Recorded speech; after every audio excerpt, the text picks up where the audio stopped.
Who we got with us today? My name is Gail Marie Young. Do you mind telling us a bit about yourself, how you grew up, where you grew up? Okay. I grew up basically on the north side over there off of Garfield Avenue. I went to Marshall School, Turner Middle, and Beaumont. I have three other sisters. I have a brother named Tyrone. He's about as wide as the map. But I still love him as my brother because God said we should be loved. I'm the oldest of all of my siblings. I have a mother named Elizabeth Young, and she's a wonderful person. She raised us all with that one hand of divine firmness, and all of us are still alive. I thank God for Him shielding us and showing my mother mercy by allowing us all to live without harm, without malice in our hearts. And the thing that I have to say about my life is it's a wonderful life if you live right. I just, walk around, I find work. I'm an odd person, and I know I'm odd because the average female does not push a grocery cart. But I'm going somewhere. I've been around the world. I've been to Florida, I've been to Texas, I've been to New York, I've been to Baltimore. It's a wonderful life. It depends on what you put in it and what you get out of it. And the things that I have done in my life, I played basketball when I was in high school. I love playing basketball. I'm still a very active person. My age factor, I'm 66 years old. I'll be 67 next month on October the 19th. I still get around fairly well. My life could be better. It's choices that we make in life is what makes up a great difference on where we're going. And yes, I've chosen drugs some of the times in my life, only one drug, and that would be crack cocaine. And it's just like it is. It will crack your life wide open. It will divide you from the things that make progress. I know these things. I'm older now. I don't desire anything but just peace in my life. And, having said that, that's part of my story. And where I'm going around to the tire place today and finish cutting those vines that are on the fence. That's what I like doing, is seeing someone else happy too. And when I brought that to the gentleman that owns that business, he allowed me to start cutting yesterday. Today I'm going to go over there and finish up. I had laid down earlier. I went to Centennial Church. They have a pantry there. I had gotten me some milk. I wanted milk. And it was nice and frozen. And the heat, tell me God is not in things. He's in everything. People need to understand who He is and learn to acknowledge Him because He's soon to return one day. I feel that. But, you can't get everybody to believe. We didn't make ourselves. And there's much to say, but right now I have a certain designated amount of time to get around to the place of business and finish cutting. But my name is Gail Marie Young, and there's much more to tell. But right now, the only other part I can add is I'm the oldest. I have no children, never been pregnant, and don't want to be. Not at this age. But I've helped all of my sisters care for their children. I have a nephew right now. He has had a stroke. I was really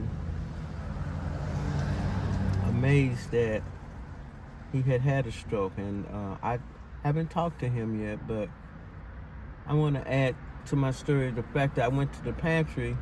They have people there that help us with our health, and they told me today there was something about a lot of sugar in my bloodstream. I like candy.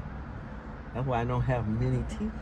But the thing of it is, we must learn to do better in life because God is coming back, and when He judges us, we want to get a good report.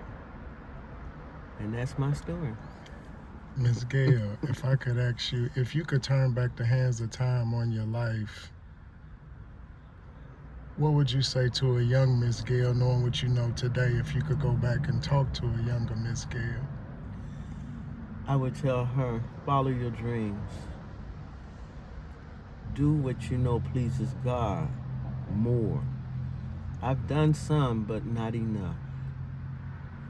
I would, go to college. I never went to college, but I could have played college ball. I was good enough. What kept you from playing college ball? What kept you from pursuing a college education and a college? Only me. I got in my own way by making wrong decisions. I don't blame anybody. It's me. You have to learn to examine yourself. See, when you examine yourself, you learn to read that word. In that basket is a Jimmy Swaggart crossfire examiner expositor Bible. When you learn to follow the Lord and carry him in your heart, you shall receive the desires of your heart. There's only one way, and that's his way. That's my story. What advice would you give a young lady who's growing up and she's in her own way? Follow Jesus. That's all you can say, because the only time that people change is once they become what is called broken. Broken means they keep going a certain way and they realize that it doesn't work. And it's not going to work.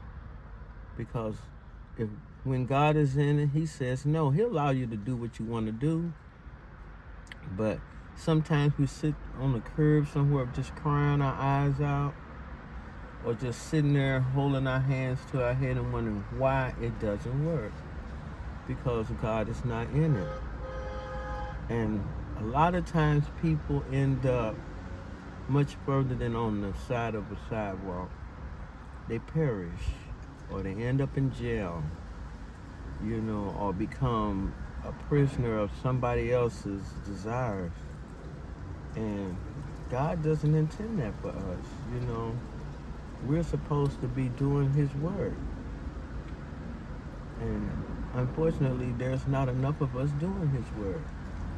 What keeps your faith so strong, Miss Gail, in a higher power? What keeps my faith strong is the fact that I have been in church and I know better. So what I do is I go out, I work a little bit, but one day I'm just going to go and sit down and I'm going to teach to the younger crowd. I stay right over on Auburn. I stay in a house that has been set afire. But that's where I want to be. That's my Christian mom's home. Her name was Diana Sue Bellis. And she has perished now. She had cancer of the female area, and she had COVID. Sometimes we have to learn to do things in God's way, not sometimes the way we think. And that was the death of her. But I had went to Florida with St. Louis Powerhouse, Mr. Johnny Bell. And he asked, I was only female, it was 4 of us, 2 or 3 other gentlemen, and Mr. Bell and myself. None of the fellas really knew how to drive well. He said, Gail, you know how to drive? I said, yeah. He said, you got your license? I said, no. He said, why not? I was too busy getting high. I've had a license, but we must follow Jesus. It's never going to be right. I'm not sorry because I made a mistake. I just want to try to get something right in my life. And so what I do, I work for little side places, people that say, oh, you know how to do this? I say, yes, ma'am, or yes, sir, even though we might be the same age, or I might be older. It's all about one singer said it. Her female name is Aretha Franklin. Respect. It's all about respect. That's my story. Ms. Gail, we appreciate you sitting down with us. We appreciate you sharing your story. And if there's anything you want to say to get off your chest that you haven't said in closing, you can say it if you haven't said it already. I love you, Jesus. And I have learned to follow you. That's it. Thank you, Miss Gail. Thank you. Yes, ma'am.